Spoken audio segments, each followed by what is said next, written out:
Hello traders and welcome to another video review. Today is Thursday, October 5th, 2023. Let's find out what's going on the Forex economic calendar today.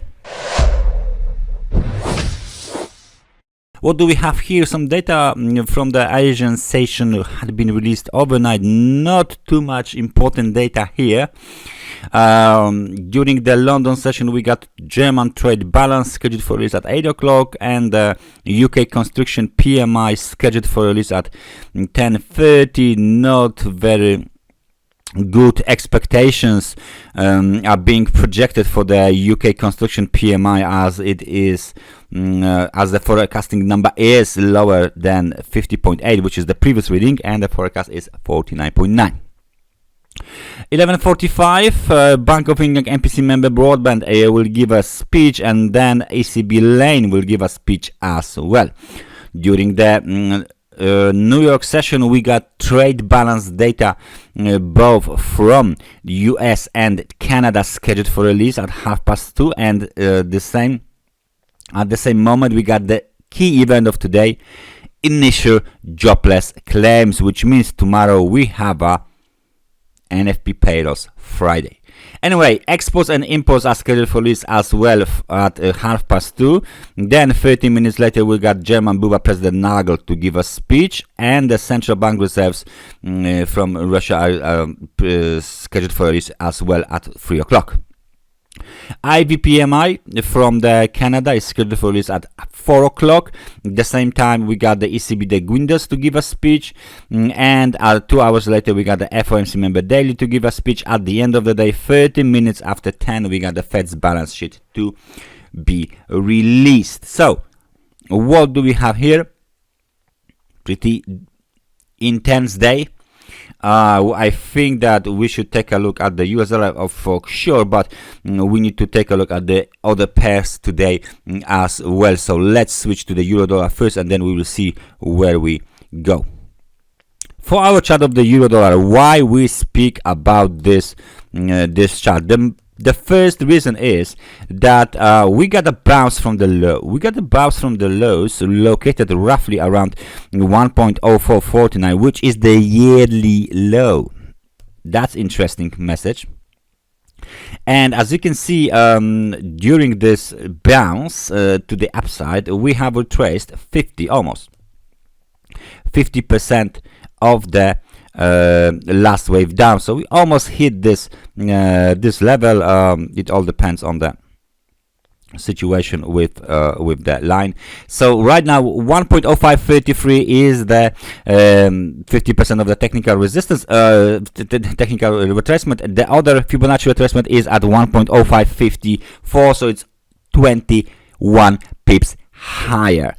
Any violation of the second level, let me just apply this line as well to this level. There you go, somewhere around here.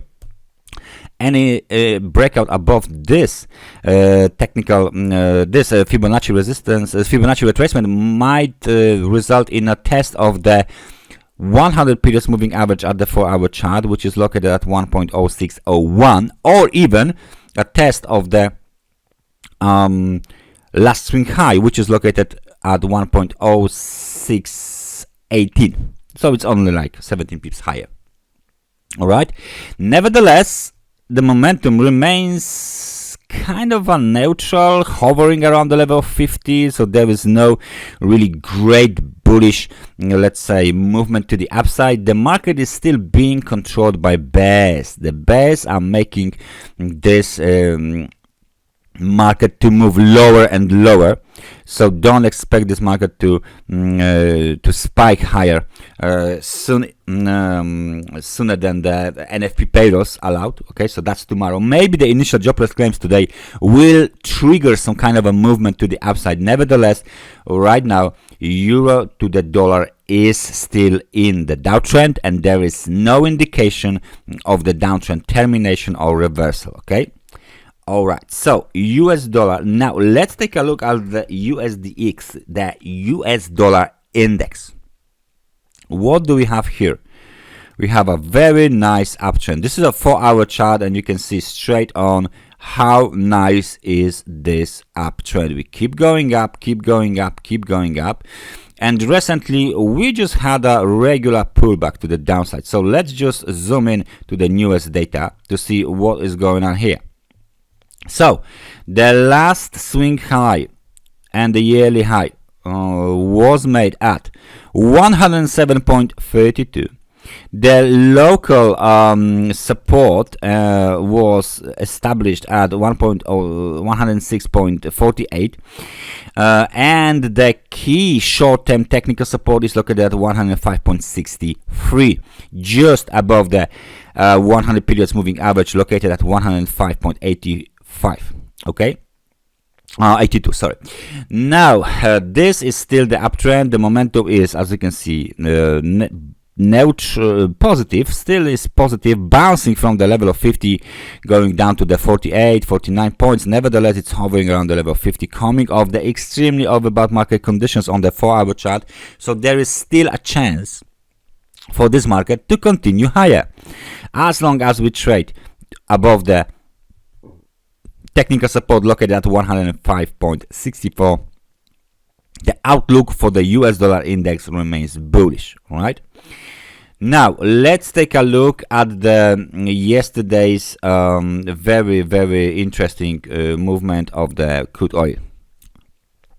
We analyzed this chart yesterday. You can see that we broke below very interesting technical level, the technical support that at 88.37. This technical support had been tested many times, and just recently we broke below it. First 88.19, and then the third attempt broke it even towards 87.76.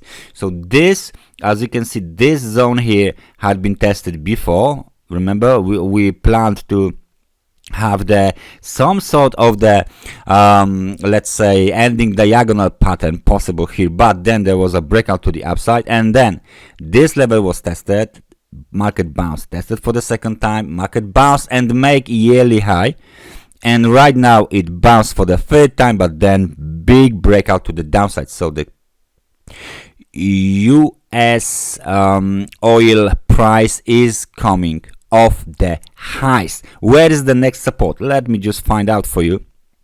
The key technical support, which is here, and that technical support had been violated already, 84.88, sorry.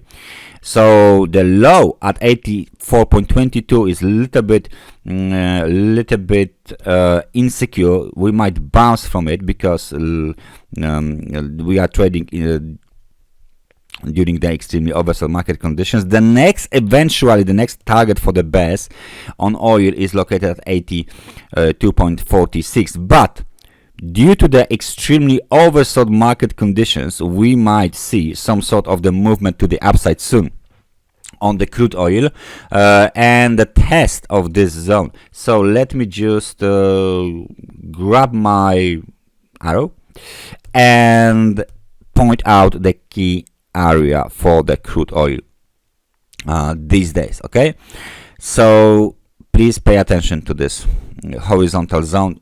This is the supply zone right now, all right, for the crude oil. And last but not least, let's analyze some sort of the major. This is the British pound to the Japanese yen. At the very end, we can clearly see that this market is coming off the highs as well. So let me just mark two extreme price levels. 176.30 is the one of the extreme, and the second extreme was made just yesterday. Yeah, sorry, this 2 days ago. 2 days ago, 147.30. Okay, so let's just switch to the newest data, and you can see that the bulls are trying to bounce, basically, right? They are trying to bounce, but nevertheless, the attempt are kind of slow. They managed to break above the technical resistance located at 180.81. They made a local high of the bounce at 181.21, but then they reversed lower again.